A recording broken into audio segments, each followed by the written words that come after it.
Well, Danny, a tough game tomorrow night against Bromley. We'll start by looking back against our game against Solihull Saturday.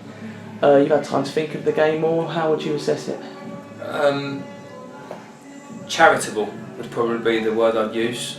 Gifting them 2 penalties the way we did, and then the time and space they had for their second goal it's not what we should be about. We've given 3 penalties away in 3 games, and that's got to stop, because when you're playing against teams of that quality, to give yourself the challenge of scoring 3 goals to win the game is very difficult. I thought we finished the game very, very well. We dominated large parts of the second half, but didn't really hurt them, which was again a concern. But last 15-20 minutes, I thought we looked a little bit more direct and a little bit more creative, especially in and around that penalty area. So we've got to take that out of the game.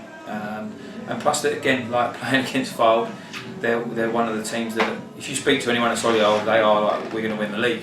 So it was a good test for us, and I don't think at any part of the game I looked at it and thought, you're miles ahead of us. So again, that's credit to the boys, but we've got to make sure we put things right tomorrow night. I was looking at Solihull. They sort of reminded me of the old Wimbledon side, where they like to sort of get about teams, and hearing them in the tunnel as well, they're really psyching up each other, and they're one of the biggest teams in the league as well. So do you think we stood up to that physical test well?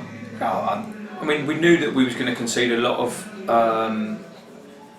territory, let's say, because of the way they play. They're quite direct, and they've got two very, very good forwards in Blissett and McCallum. So they had those targets all the time, and they got there fast through quite direct play.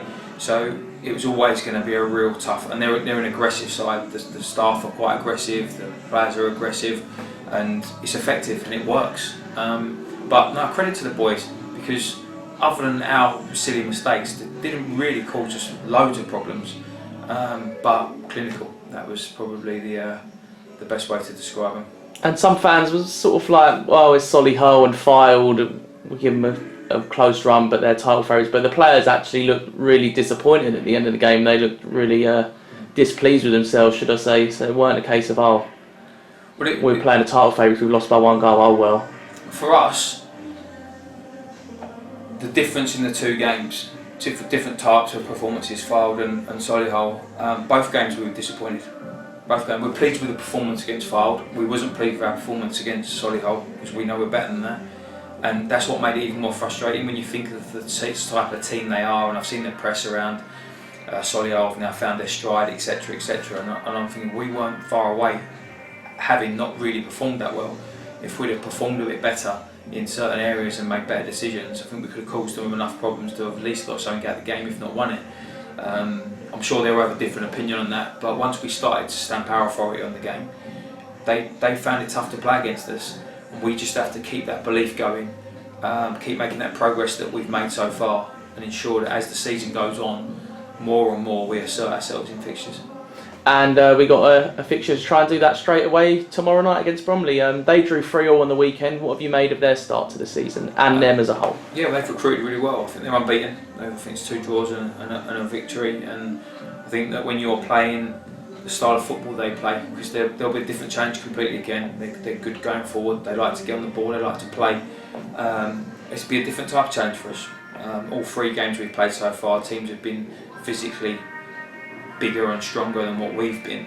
I'd say Bromley are not too dissimilar to us in certain positions. So Neil's done a great job there, and they'll I seem to say this about everyone we seem to play at the minute, but they'll expect to be there or thereabouts at the end of the season with the money they've invested, especially the stadium, the new stand and whatnot. So they're going for it as well, and it's our job to make sure when they arrive it's not as comfortable as they would like it to be.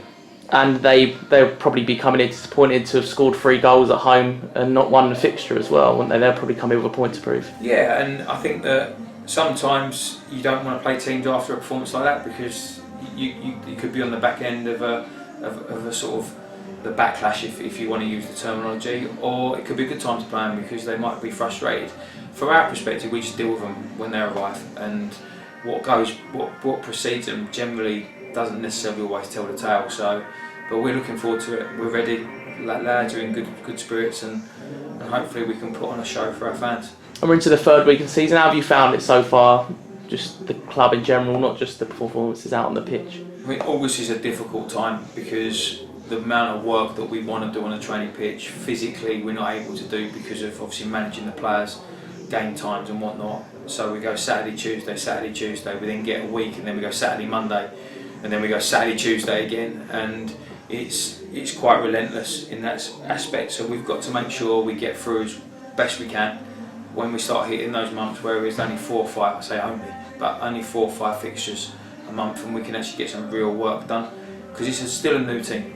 Even with the 3 weeks, we've not even been together 3 months yet as a squad, and that takes. We're playing against teams that have been together, some of the players, for 2 or 3 seasons, so it takes time, and we're making progress and it's getting better, but we just need to start stamping our authority in fixtures as well. And it'll be your first experience of a game under the floodlights here at the stadium. Is it something you're looking forward to, the atmosphere on an evening game? It always seems a bit different, doesn't it, in the night time? I think that walking in every morning like I do, and you see the towers, the floodlights, the traditional tower floodlights, you look at it and you think, like, it's a proper football stadium, and the fans here are, without trying to be disrespectful to anyone else, they're proper fans. They sing their hearts out, they're relentless. The support we had on Saturday was outstanding again, and I can't wait. I mean, we had a little taste of what it's like to be midweek when we played against Portsmouth in a pre-season friendly, and if it's anything like that, then yeah, can't wait. Okay, well, thank you for your time, Danny. No, cheers, Chris, thank you.